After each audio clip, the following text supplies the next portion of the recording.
സുഹൃത്തുക്കളെ, ദാ എൻ്റെ ഈ സ്ഥലത്ത് പച്ചമുളക് നട്ടാൽ ഒരിക്കലും ശരിയാവുകയില്ലായിരുന്നു. കാന്താരിയൊക്കെ വളരും, പക്ഷെ പച്ചമുളക് നട്ടാൽ ഇത് വളരുകയില്ല ഈ സ്ഥലത്ത്.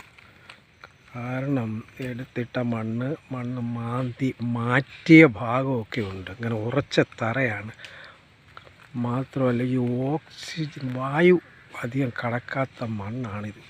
അതുകൊണ്ടായിരിക്കാം പച്ചമുളക് ചെടി നട്ടിട്ട് ശരിയാകാത്തത്. അതുകൊണ്ട് പിന്നെ ഞാൻ അതിന് കവറെടുത്ത് കവറിൽ മണ്ണ് നിറച്ചാണ് നട്ടിരിക്കുന്നത്. അതുകൊണ്ട് ഈ കവർ എന്ന് പറയുന്നത് ആദ്യം നമ്മൾ കരിയില നിറച്ചിട്ടുണ്ട്.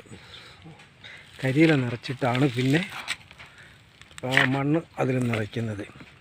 ഇതുണ്ട്. ഇപ്പോഴൊരു കുഴപ്പമില്ല. ആവശ്യത്തിൻ്റെ വീട്ടിൽ വിൽപ്പനയ്ക്കല്ല, എൻ്റെ വീട്ടിലെ ആവശ്യത്തിന് വേണ്ടിയാണ് ഞാനിത് നട്ടുപിടിപ്പിക്കുന്നത്. അങ്ങനെ ഒരു 20 ചെടികളുണ്ട്. ഇഷ്ടംപോലെ കായ്ച്ച് നിൽക്കുന്നു. ഇഷ്ടംപോലെ ഇപ്പോഴേ ഈ 20 ചെടികളിൽ നിന്നും ധാരാളം പച്ചമുളക് ആവശ്യത്തിന് കിട്ടണം. ആവശ്യത്തിനും അധികത്തിനും ഇപ്പോഴും ഉണ്ട്. എന്നാലും ഇത് വിൽപ്പനയ്ക്കല്ല, എല്ലാം വീട്ടിലെ ആവശ്യത്തിന് വേണ്ടി ഞാൻ നട്ടതാണ്.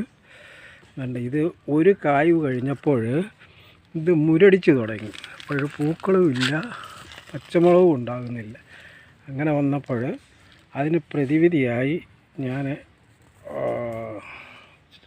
വിഷം ഒന്നും തളിക്കാതെ തന്നെ, മരുന്നൊന്നും തളിക്കാതെ തന്നെ കഞ്ഞിവെള്ളത്തിൽ മഞ്ഞൾ കലക്കി തളിച്ചതാണ്.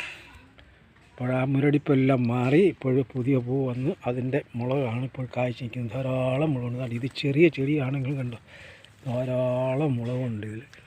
ഉണ്ട്, എല്ലാം ധാരാളം മുളക് കായ്ച്ച് നിൽക്കുന്നുണ്ട്.